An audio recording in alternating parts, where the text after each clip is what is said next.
Hello there everybody, Sam's Trains here, welcome back to the railway and welcome back to another review. Up to date I have another vintage Bachmann steam loco from America to show you.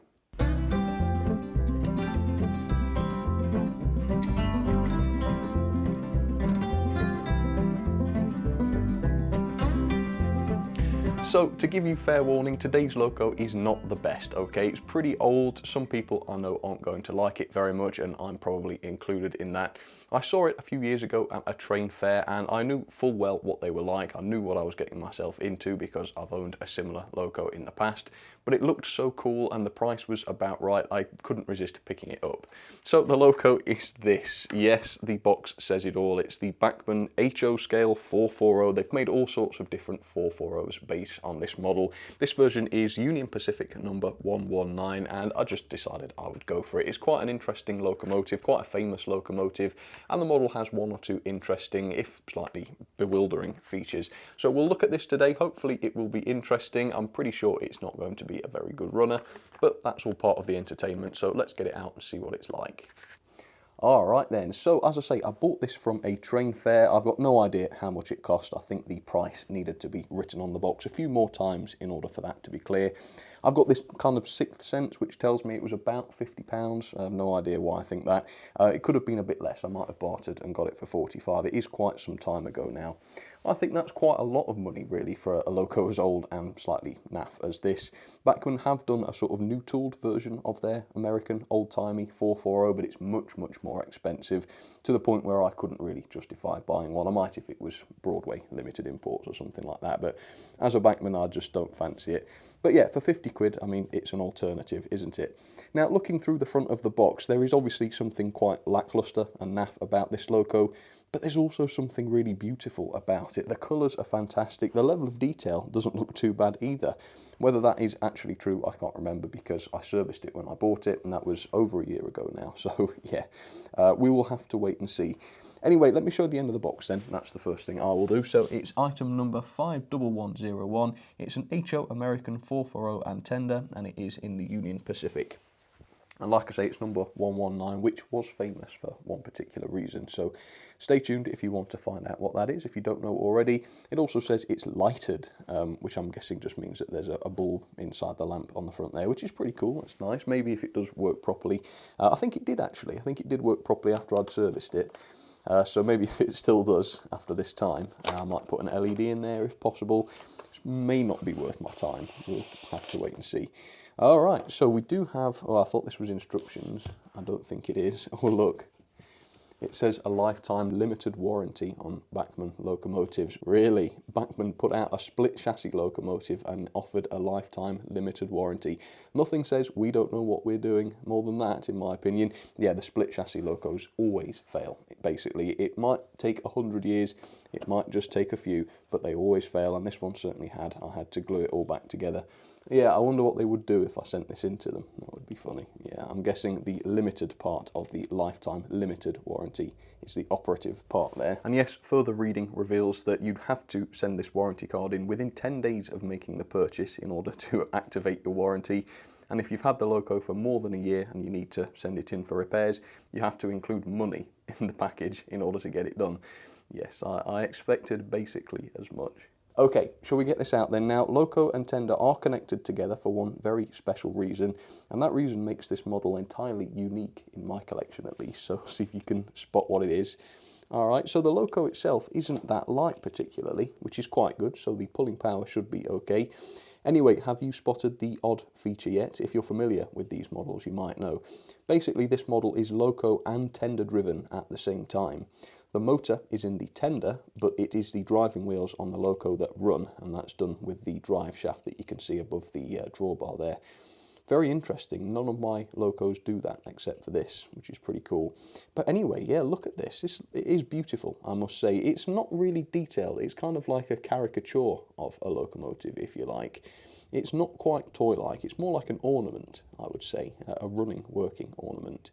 It's quite charming. I don't have very many models that actually do that. They're either toys or realistic models. This is somewhere in between. It's very much a collector's piece and it looks great. I mean, to the point where even if this broke down, which it probably will, possibly even today, we'll see, I'd still be happy to keep it around because it looks so cool. Accurate, I'm not sure, but charming and handsome looking, yeah, definitely, even beautiful, I would say. So we will take a closer look at some of the details on this loco in just a second, but first of all, here is a brief history of Union Pacific number 119. So number 119 was built in 1868. It's an incredibly old-fashioned design by Rogers Locomotive and Machine Works of Paterson in New Jersey, and it was made famous by its meeting with the Central Pacific Railroad's Jupiter, another loco that Bachmann did, during the Golden Spike ceremony, which was done to commemorate the completion of the first transcontinental railroad in 1869. There was a very famous photo from this ceremony of the two locos sort of meeting nose to nose, as in we've completed the route and here are two locos, presumably from different railways, meeting at last. And the photo was by Andrew J. Russell, if you want to look it up, which is pretty amazing. Interestingly, number 119 was not the engine intended for the ceremony originally, but circumstances meant that the 119 was the engine that completed the journey in the end. The original locomotive was very sadly cut up and scrapped way back in 1903, well over 100 years ago, although a brand new replica was completed in 1979, and it was the latest in a long line of so-called replicas which had previously been achieved by just sort of changing the numbers of existing locos. There was a narrow gauge replica, I think, at some point, and they also just used other engines in reenactments of the 1869 Golden Spike ceremony, and they do quite a lot of reenactments apparently. Okay, so there she is then, number 119, up close and personal for you, and I think I have been able to put my finger on what it is about this that makes it look sort of half toy, half model. I think it's the muted colours that Bachmann have used for this. Now, whether it's intentional or not, I have no idea, but if I try and find a photo of the real thing, you can see how resplendent the livery is. You can see the high shine. You can see that all of the gold bits really do shine. It's almost like they're made of metal. Quite clearly, the model does not look like that. But I have to admit, I do quite like the look of that. I'm not sure whether Bachmann did it intentionally or whether it was a creative choice. And obviously, when you're trying to create a scale model, creative choices shouldn't really come into it. It should be accurate, and I'm not saying this is. No, the livery's not accurate. But for what it is, I do like the look of this. It's like they've chosen to mute down the colours, make it look like, as I said, a bit of a caricature of the real thing. And I think it works quite well, but I'm obviously not saying it's realistic. Alright, so let's take a close look at some of this stuff then. So first of all, yes, there is a lot of plastic on this loco. The dome here in real life has a really, really shiny effect to it. So does the lining as well, but obviously the model does not reflect that in any way. Some of the prints as well, I mean, this little print here has a lot more colours on it in real life, whereas here it just seems to be a single colour print and it's not very well detailed. However, there is quite a lot of decoration. If you stand back from the loco, you can see there are a lot of different colours used. I mean, we've got the red of the wheels, that sort of odd muted colour of the boiler. We've got the black of the smoke box, the gold, the cream of the cab, the red lining around the cab. I mean, overall, it looks a bit of a rainbow loco, and I love the fact that the tender appears to be in an entirely different livery altogether. Again, is this the real thing like that? Hang on, I'm just going to pull up a picture. I can't believe the real thing would be like that. Yeah, it pretty much is. I mean, it's more ready in real life, if anything, and certainly a lot more shiny, but yeah, it pretty much does look like that. Crazy. Well, I think it's safe to say none of the British railways ever dared put such a garish livery onto any of their locos, but I think that's nice. It's a nice change. So anyway, yeah, I mean, like I say, it's all plastic. The running plate is plastic as well, and as you can see, it's either not been well painted or the paint has come off over time. Not entirely sure which. The cab, unfortunately, is non-existent, and that makes it look very unrealistic as well. In fact, if you look around the back, you can see the drive shaft being forced into the back of the loco there. And yeah, I mean, it's not realistic, is it? And certainly the latest release of the Bachmann 440 doesn't have that, as far as I know. There are one or two separately fitted parts. You've got these sanding pipes, presumably coming from the sand reservoir on top there, which looks all right. You've got the bell there, not metal or anything, and it certainly doesn't move, not particularly nicely moulded, but I guess that's fair enough. Nice tall chimney, yeah, all plastic once again. The lamp on the front looks okay. It's quite a big chunky thing, isn't it, though? Not a lot of finesse to that. And same with the smoke box door, yeah, it's not what you'd call a very clean and tidy model. Some of the moulding's alright. I mean, the cowcatcher looks okay, doesn't it? And I like the metal handrails on the loco, that's okay. You've got a big parting line down the top of the boiler, which again just makes it look toy-like. That is not a creative choice that I can get behind, unfortunately. The wheel set looks alright. I mean, the coupling rods and the connecting rods are a bit chunky, aren't they? But at least the wheels don't have their visible axles showing. It's because it's split chassis, and it's not a good thing, don't get me wrong. It's a nightmare, to be quite honest with you, but I'm hoping the loco will have enough strength to actually perform. The tender is, yeah, really odd. Now I'm guessing this is not supposed to be coal. It's not entirely clear what it is. Well, it's got to be wood, hasn't it? It's got to be logs of wood.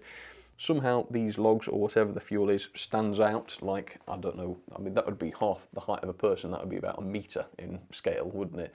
I'm not sure how the physics of that work. It really does look just like a big plastic turd has been placed onto the tender. Maybe it runs on methane, I don't know, but yeah, it doesn't look realistic, and I haven't seen any pictures of the Union Pacific tenders looking quite like that. So yeah, what happened there, I don't know. I'm not even sure if the motor occupies that space. It really does look like a separately fitted part.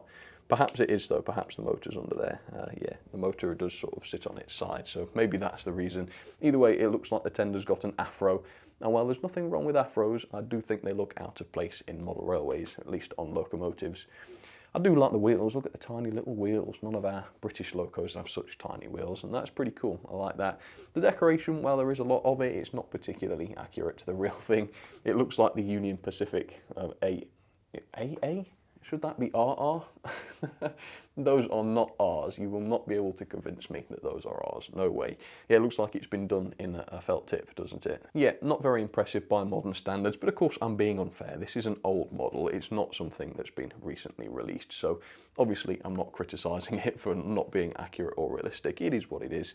And then we do have the sort of mock KD coupling on the back, which is not a KD, it's made of plastic, as a lot of people have pointed out, but it should at least be compatible with couplings of that sort of type, which is all right. I've got a few wagons and coaches with those couplings on, which is fine.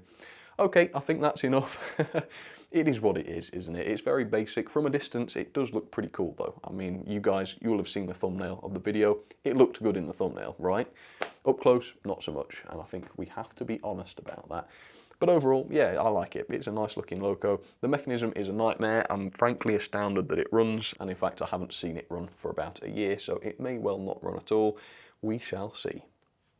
Alright, so there she is then down onto the track, looking very smart, I have to say, and I've just had a little bit of a shock. I decided before I started to roll the camera, I decided that I would just test the loco to make sure it actually works on camera, to save me embarrassment, and also to measure the pulling power. And I've had a little shock. As I say, the performance was wildly better than I remembered. So either the loco somehow has matured like a nasty cheese in the time it's been sitting in its box, or I just entirely forgot how good this loco was as a performer. The mechanism, not so good, we'll talk about that, but the actual performance seems really, really promising, so we'll get onto that in just a second. First of all though, the loco weight is very, very light. This is actually the lightest tender engine I've ever weighed, which isn't saying much because it's very tiny, but it is by far the lightest. It comes in at just 208 grams, which is not very much at all. Like I say, I mean, the next lightest is the Dean Single from Hornby, which is like a 1960s design, so it's not doing great for weight. However, it does have 2 traction tyres on the rearmost driving wheels, which gives this an immense amount of power. I measured 0.6 newtons of tractive effort, which is insane. It's more than the Hornby Britannia, which is a gigantic Pacific, about 3 times the size. It's more than the Bachmann Class 45, which is a gigantic diesel, about 4 times the size. It's incredibly powerful. Are traction tyres a good idea? No, but I guess they work in this case. Next thing to complain about is the pickups then. So this loco has 16 wheels in total, loco and tender, if you include all the tiny ones. Only 4 of them pick up, and those are all on the tender, and they're done through the axles. So you've got 2 picking up from one rail on one bogie of the tender, and 2 picking up from the other rail on the other bogie. Now, the age is no excuse for that. I mean, the act of adding more pickups is not some modern invention, is it? I mean, they've always had the opportunity to do that. And unfortunately, due to the lack of pickups on this loco, it really does suffer over points and that sort of thing. The loco does have some sort of pickup in it in order to power the bulb, but that's only for one rail. So even if I did connect it to the tender, it wouldn't do a lot. And there is a broken wire which isn't connected to anything, and that sort of provides the other contact for the bulb, but it doesn't need that to work, but unfortunately the bulb won't work. The loco, as I've said, has a kind of split chassis aspect to it. I mean, technically it's not because the tender does the picking up, but the wheels have that sort of plastic insulating axle between them, which invariably fails, and indeed it did on this loco, which is no good either. Let's see, we've got a 3-pole motor in the tender, sucks. We have the drive shaft, which is very visible, not very realistic. kind of sucks as well. But all of that aside, watch this. I'm going to give it some juice. Here is the crawl. I'd like to know when these locos were first introduced. I don't know if it might have been an Airfix model to begin with. But there we go, look at that crawl. Now it is jumping a little bit, perhaps it needs a bit more. But that crawl is astonishing. I would have given you £100 if you'd bet against me on this, that this loco could crawl this well. I mean, I would never have thought it could do this. Ooh, that wasn't so good. Okay, so it seems to be a little bit dodgy in reverse. I mean, the performance is not up to modern standards, don't get me wrong. It's quite noisy, and when we get it on the points, you're going to see just how dodgy it is. But at any sort of moderate speed, it's fine. The crawl itself, damn, went over the points. The crawl itself is really good. Look at that. So yeah, I mean, performance is good. It's a good performer. It's very loud. I don't know if that comes across. It's not loud at that speed, obviously, but yeah, it is loud, but not smooth, as you can tell. Although it does get smooth, like I say. That sort of speed, medium speed, easily smooth enough. And it actually got over the points that time as well. Anyway, let me show you the point work. So let's pick sort of an acceptably slow speed. Yep, stops. Let's do it a few more times, just for in the name of science, really. Here we are. Forwards we go. Go. Again, one more time. And then I think I'll have proved the point. Oh, so a bit faster that time, and it did manage to survive. Yeah, so at that speed it survives. Any slower? No. And of course, yeah, because the dead zone there is literally the entire length of one of the tender bogies. It desperately needed those loco pickups. Anyway, here are the coaches I've set up. I mean, I'm limited really to what has the correct couplings, so I've gone with the Disneyland coaches, which is a little bit naff, I suppose. But then again, this loco does kind of look a little bit like the Disneyland locomotive, doesn't it? So we'll give it a try. We know it can haul them because it's insanely powerful. I mean, literally insanely powerful. So let's give it a try, see how it looks with them, shall we? All right.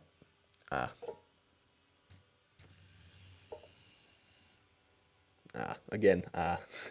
So yeah, this loco is not good for sort of Insel Frog points. Definitely not. I would say then use this if you've got Insel Frog points, but if you're using those, you're probably on DCC. And this is not a good loco for DCC because of how intermittent the contact is with the rails. And also due to just the way the loco performs. I would only recommend chipping good performing locos. Not that this one's terrible, but it's not good enough for DCC, in my opinion, at least. I wouldn't do it. I wouldn't fancy it. Okay, forwards we go. It's going to stop on the points again, which is a big letdown, really. It's one of the reasons why I might not run this as often as I otherwise would. Go on. Try it at 40 speed. Okay, yep, so 40 speed is good. It got over the points there, no problem. Anyway, I'm going to be running some other 440s for you today, and there's also quite a few in the sidings, so see which ones you can spot, and let me know down in the comments. There's also an odd one out. Here we have a Mahano 440, no specific prototype. It does look like several possible locos in real life. With some hopper wagons. Yes, it's the classic hoppers, because I don't have much else. And then we've got some British 440s on the layout as well. Here we have the beautiful Hornbeat D16, which is kind of, well, it does show up the Bachmann 440 quite a lot because it's much more modern. It's got all that metal work on it. Nice and powerful, really nice runner, beautifully detailed. I could keep this list going, but I'm not going to. So can I recommend this loco? Well, I wasn't expecting to say this when I started filming this video, but actually, under the right circumstances, yes. If you see one on eBay or at a train fair for £50 or the equivalent or less, then I can seriously recommend going for it if you like the look of it, provided you're no stranger to taking locos apart and tinkering with them and repairing them. If you're a beginner, I certainly wouldn't recommend one of these because they are prone to running issues, and you do have to take the things apart and investigate and glue axles back together and sort of fettle the pickups in order to get the thing to run as it did here. So don't be fooled. I mean, I owned a Jupiter in the past, sucked, broke down, I ended up scrapping it for parts. There was nothing I could do. Either I'm lucky with this one or I was unlucky with Jupiter, but reliability doesn't seem to be a thing with these, so do be careful. Crikey, it does go fast down there. Again, that's a compromise though. As we've seen, it can crawl, but when you do that, or if you slow it down too much, it just cuts out all the time on points. So depending on your layout will depend on really whether you can actually run her nice and realistically. If you've got a better track than mine, then yeah, you probably could get away with it.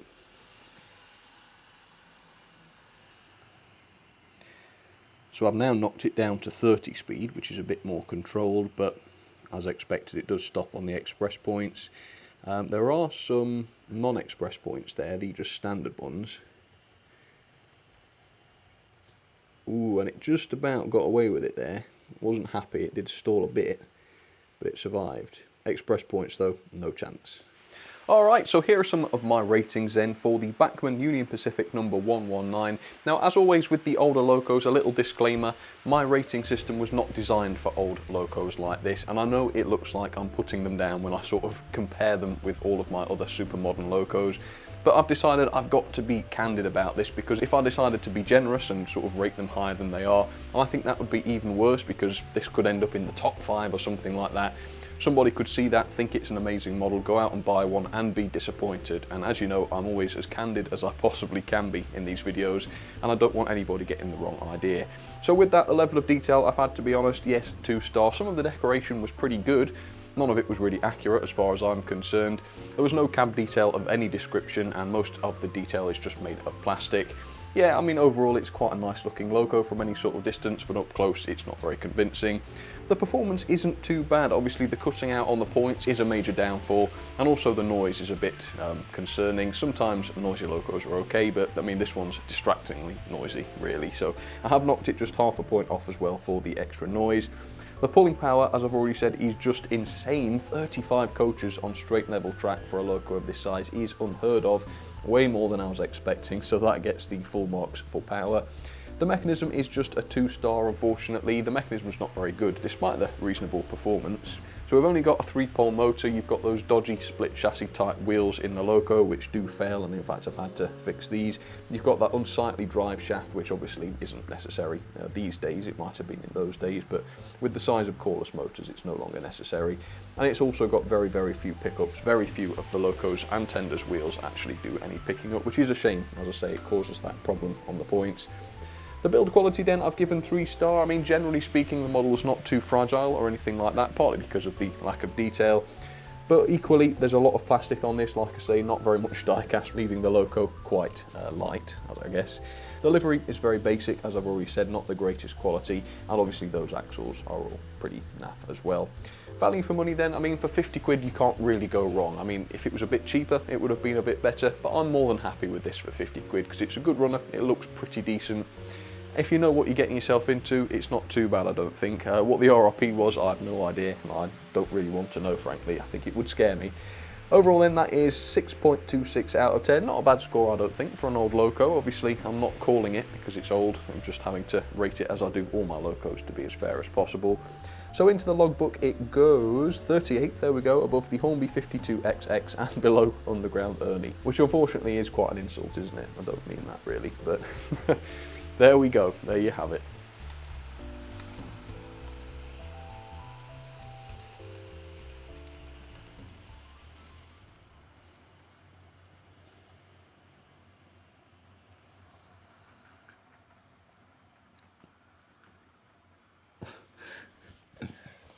Oh, yeah, well, I did warn you.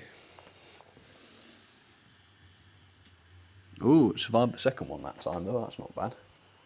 So overall, that was much better than expected. I was expecting below 5 on the score for this, so I think, you know, above 6, pretty good actually. So you'll have to let me know down in the comments, are the downsides enough to put you off from the model, or would you still buy one if you came across one for the right price? Yeah, I don't regret the purchase, not really, not for 45 or 50 quid, not at all.